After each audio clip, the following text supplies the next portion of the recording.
Bueno, 8:59. Voy a hacer un breve introducción a los temas del día con algún comentario para luego sumar a la persona adecuada para este día, que se llama Pepe Liachev, ¿no es cierto? ¿No? Además, vecino del barrio del Congreso. Sí. Bueno, muy bien. Ustedes recuerdan la historia no especialmente prestigiosa de la empresa Chicone Calcográfica, una empresa que venía, como dice Willy, muy opinada, ¿no es cierto?, en épocas calientes de la discusión argentina, y que un día quebró. Pero claro, quebró y tenía entre sus activos la máquina de fabricar billetes. Claro. La única empresa argentina capaz de fabricar billetes.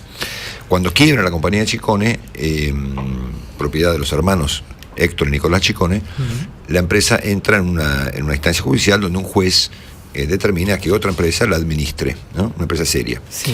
Pero ahí empezó el tole-tole, digamos, y el tironeo, y aparece Olfan, intentando, con éxito, digamos, en el momento, correr a los que estaban operando la compañía e intentar quedarse con Chicone. Cuando estalla el escándalo, finalmente la empresa termina estatizada, Olfan no la compra, los señores Chicone nunca cobran un peso, y llegamos a una instancia ocurrida en el día de ayer, espeluznante, cuando va este señor a la justicia, el señor Guillermo, para que me equivoque de artículo que está, Guillermo Reinwick, yerno de uno de los hermanos Chicone, y dice: Vudú quiso robarse la empresa. Testimonio que entiendo que hoy va a ratificar uno de los hermanos Chicone, y que coloca al vicepresidente Vudú en una instancia inevitable de ser llamado a declarar como imputado, y obviamente a partir de ese momento en una instancia de procesamiento, digamos, ¿no? Menciono esto porque me parece que aún estamos a tiempo de evitar un desastre, ¿no? Que tengamos al vicepresidente de la Nación procesado por intentar robarse una empresa que fabrica billetes, ¿no? Porque es robarse una empresa que además fabrica billetes. Tal vez, eventualmente, la Argentina, la presidenta o alguien podría evitar un problema. Viste que los problemas acá nunca se evitan antes, pero por ahí es el momento oportuno para que por ahí el propio Vudú se tome, pero es una licencia, para por lo menos poner el caso en un estado un poco más presentable, ¿no es cierto? Con el testigo que declaró, Marcelo, que salió de tribunales pidiendo estar en el régimen de protección de testigos, como en las películas de... Exactamente. Así que me parece que de Don Corleone, ¿no es cierto? Ha llegado el momento porque alguien tome la determinación de que el señor Vudú tendría que dar un paso al costado, al menos provisoriamente, hasta que este asunto tome algún cargo. En el ámbito de los cambios en los ministerios, ayer, viste que los ministros, como comentábamos ayer, llegan y se van sin estar muy claro por qué ocurre ni lo uno ni lo otro, ¿no? O sea, un ministro se convierte en ministro porque lo designa el señor Cochimarro con un papel, y se va cuando lo designa Cochimarro con un papel. Ni el gobierno, ni la presidenta, ni el jefe nos explican habitualmente nunca por qué razón una persona es designada ministro o por qué razón un ministro se va. De hecho, no tenemos claro por qué se fueron los que se fueron, ni tampoco tenemos claro por qué vinieron los que vinieron, ¿no es cierto? Bueno, ayer la presidenta le tomó juramento a 2 de los nuevos ministros, a la ministra de Seguridad, se llama María Cecilia Rodríguez, que será una bellísima persona, supongo, pero no tenemos mucha idea de por qué fue designada ministra de Seguridad, ni ella tampoco dio una explicación ayer respecto de cuáles son sus ideas, y también fue confirmado el señor, el sacerdote Juan Carlos Molina, al frente del cedro, de un ceronal que estará desdoblado. Es decir, Molina va a ocuparse como sacerdote de una tarea, digamos, parroquial en el ámbito de la prevención, y el narcotráfico que se ocupe Magoya, ¿no es cierto? Pero bueno, lo cierto está que, viste, los ministros entran y salen del gabinete sin mayor explicación, ni de por qué llegan, ni de por qué se van. Nadie ni siquiera los saluda, ¿viste? Es una cosa que yo mencioné que me llama la atención. Ni los despiden, ni gracias les dicen. Bueno, segundo tema. Tercer tema. Me parece que, viste que Rosendo Fraga enumeró esta mañana todo lo ocurrido en 39 días, ¿no es cierto? Ocurrió en las elecciones, ocurrió el fallo de la Corte, ocurrió el tema de la salud presidencial, ocurrió el cambio de gabinete, ocurrió Repsol y ocurrieron los saqueos. Yo le agrego una instancia más a esta secuencia de 39 días, que es la ratificación del rumbo económico, que ocurrió efectivamente en el día de ayer, cuando en una reunión con empresarios, Axel Kicillof y el señor Costa, ¿cómo se llama? Augusto Costa, el nuevo Moreno, digamos, ratificaron ante un grupo de empresarios importantes que la Argentina continúa con la administración del comercio, con el régimen de control de precios, que no será control, dijeron, sino acuerdos, pero que si se violan los acuerdos tendremos que actuar, dijo Kicillof, adelante de los empresarios, que me lo contaron a mí, ¿no es cierto? Y de hecho, el señor Costa ratificó que los lineamientos de la política económica serán los mismos de siempre. La administración de precios y la matriz insumo-producto, ¿no? Que es este formato que presentó Capitanich, que todavía estamos intentando acá descubrir qué es la matriz insumo-producto. Bueno, hay que meter la inflación y la suba de impuestos también en la matriz insumo-producto. En estos términos, digo esto porque la Argentina ayer ya presentó, el equipo económico, la nueva canasta de precios congelada de 120 productos a partir del mes de enero. Como decía Willy, el señor Moreno estará, presumo yo, en la Fontana de Trevi muriéndose de risa, diciendo, claro, para eso me echaron. Bueno, todo el esfuerzo del gobierno para intentar frenar la fuga de divisas no ha hecho otra cosa que profundizarla, que es lo que generalmente ocurre, ¿no es cierto? Cuando vos tenés el formato del empecinamiento terapéutico, por lo general ocurre que agravás el inconveniente que venías a resolver.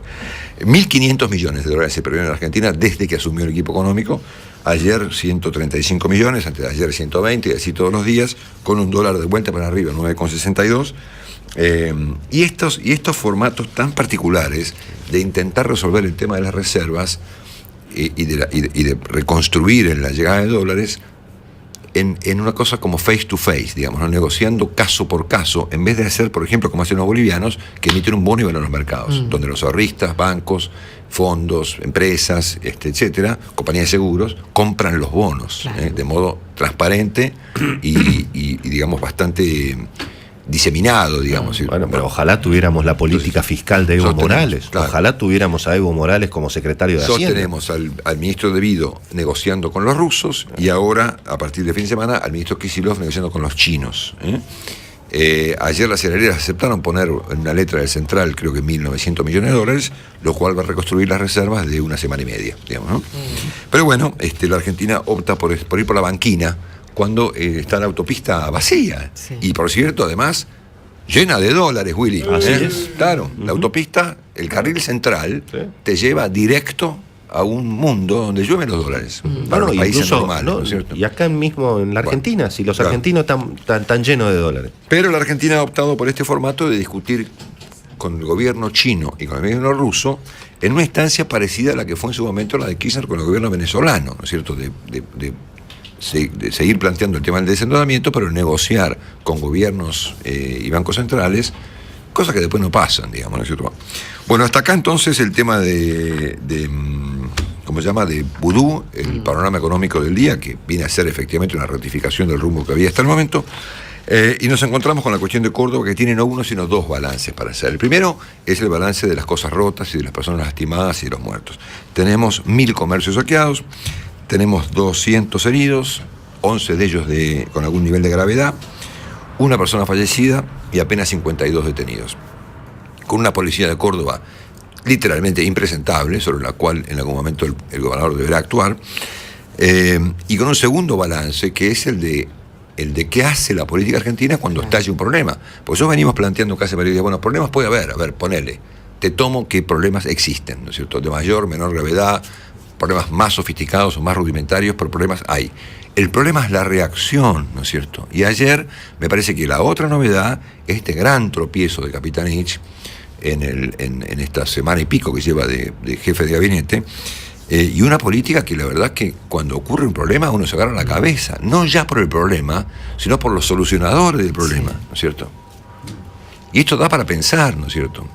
También es cierto que el tema de la uva, mira lo que es el Congreso en este momento. Es decir, para elegir al rector de la Universidad de Buenos Aires hay que vallar el Congreso, cerrar el subte, mandar no sé cuántos policías y terminar a las trompadas, como en este momento. Porque no podemos elegir un rector en la UBA de modo pacífico. Y tenemos un comerciante chino que murió incendiado ayer en Gleu, y una sociedad azorada con el tema de la eventualidad de problemas en el mes de diciembre, y varios gobiernos provinciales que ya están tomando no sé qué clase de medidas para evitar un inconveniente para el 20 de diciembre, en Tucumán, en Mendoza y en la provincia de Buenos Aires. Entonces, yo dentro del partido me pregunto, y creo que la pregunta tal vez sea adecuada para la persona que voy a invitar en este momento, es ¿dónde está el problema? ¿Está en la sociedad argentina o está en la cabeza? Me da la impresión de que ha llegado la hora de preguntarse dónde queda este problema argentino de hoy en día. ¿Está en el medio? está abajo, somos nosotros, es el jefe de gabinete, son los gobernadores, o hay un problema con la cabeza de la Constitución Argentina. No digo con la cabeza desde el punto de vista anatómico, me refiero a la cabeza en sentido figurado, digamos, ¿no?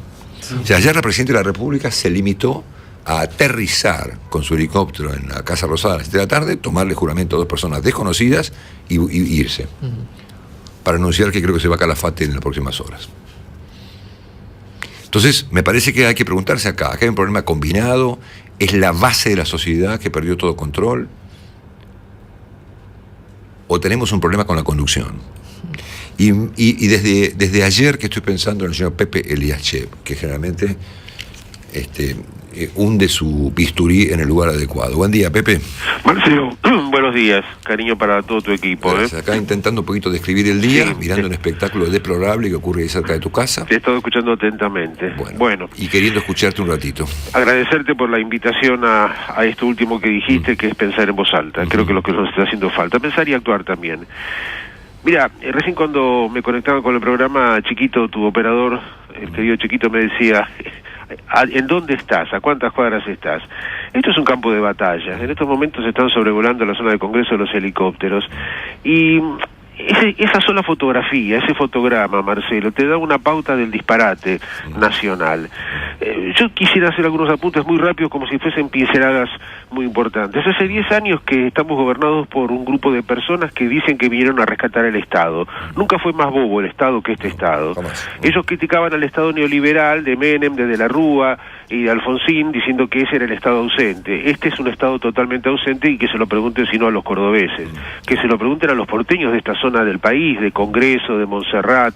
Todo lo que es al sur de la avenida Corrientes es tierra liberada. Por acá no pasan ellos, por acá no viven, ¿no? Ellos viven en Puerto Madero, en Barrio Parque, en Cantris. En esta parte del país ellos no viven, y acá el Estado está ausente, el Estado no existe. Es un Estado bobo, mucho más bobo, Marcelo, que el denostado y vituperado neoliberalismo. Y claro, la sociedad indefensa, como se lo pudo ver en Córdoba, absolutamente inerme ante el accionar. Y yo voy a ir un poco a la pregunta que vos hacés, que es una pregunta muy, pero muy corajuda. ¿Qué es lo que pasa? ¿En dónde está el problema? Yo creo que una de las cuestiones centrales que hace una década larga se está viviendo en la Argentina es que se ha garantizado la impunidad. La impunidad hoy es sacrosanta, se ha naturalizado. Todo esto, claro, maquillado y travestido de una serie infinita de artimañas, de artilugios, de volteretas dialécticas. Por ejemplo, la ampliación de las garantías. Esta gente que está reunida en Congreso ahora mismo están solicitando la democratización de la universidad. Este es realmente uno de los grandes curros ideológicos de la última década, y perdón por usar una palabra que sabes que no me gusta usar, porque no sé cómo llamarla, patraña, estafa. ¿Cómo se va a democratizar un lugar en donde se va a aprender? Sí, no, ellos sostienen que lo que pasa es que las masas tienen que gobernar la universidad, y en consecuencia tenés a 236 consejeros que han generado un colapso de gran parte de la capital de la República Argentina, que además, Marcelo, ojo, no es hoy. Ayer, en oportunidad de que asumían los nuevos diputados, otra vez todo el Congreso fue vallado y cerrado.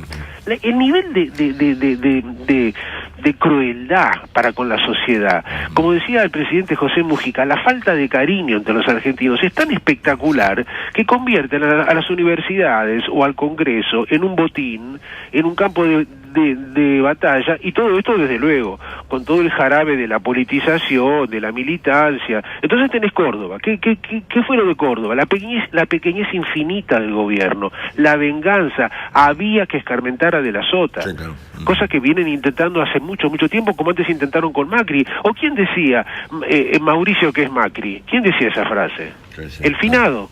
Entonces, bueno, ahora porque les conviene lo reciben y lo enaltecen en la Casa Rosada, pero entonces es el tiempo de escarmentar a De la Sota o a Bonfatti o al que fuera. Entonces todo esto te da un cuadro que me permite llegar de algún modo al carozo de cuál es tu inquietud.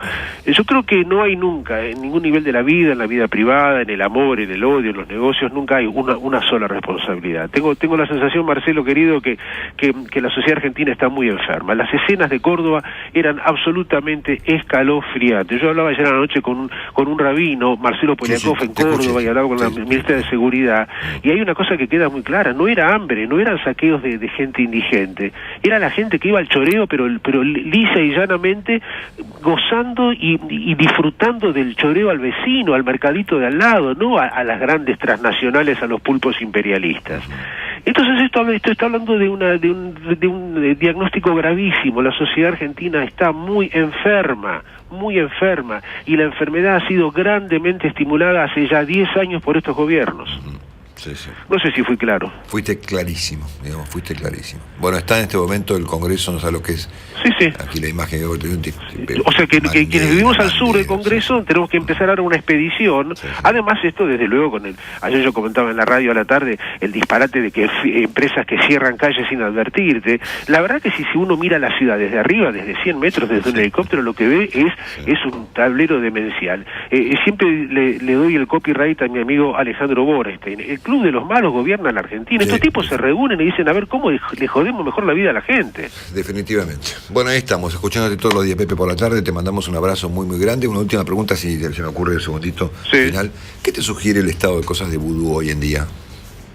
Es la fotografía más acabada del disparate argentino. Este hombre, vos lo dijiste claramente y yo no puedo menos que suscribirlo. Este hombre lo menos que tiene que hacer es dar un paso al costado. No se puede ser el vicepresidente de la nación argentina totalmente acosado y rodeado por causas judiciales y mirando. Ayer yo lo veía a la noche en los juramentos con la mirada perdida. Es una locura, pero bueno, claro, como lo designó ella, mal puede ella decirle te tenés que ir, o tenés que por lo menos quedarte en tu casa por un par de meses hasta que esto se aclare. Y yo creo que es un insulto a los argentinos, a la inteligencia de los argentinos, a la sensibilidad de los argentinos, pero bueno, como tantas otras cosas, dale que va. Pepe, querido amigo, un abrazo muy grande. Gracias, Marcelo, y gracias a todos ustedes. Nos vemos. Chau. Pepe Eliachev con nosotros. Marcelo Longobardi está en Mitre cada mañana.